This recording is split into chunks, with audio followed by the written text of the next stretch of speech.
Manuel, Marco, Maite, Aitor, Mikel, Mayi,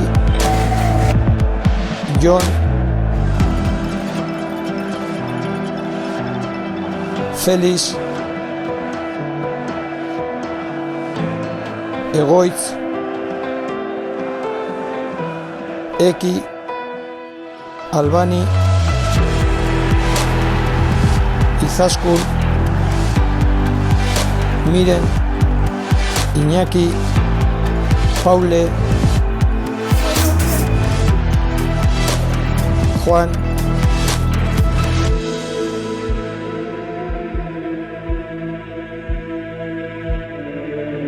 Xavi, Irai, Íñigo, Martín e Isei.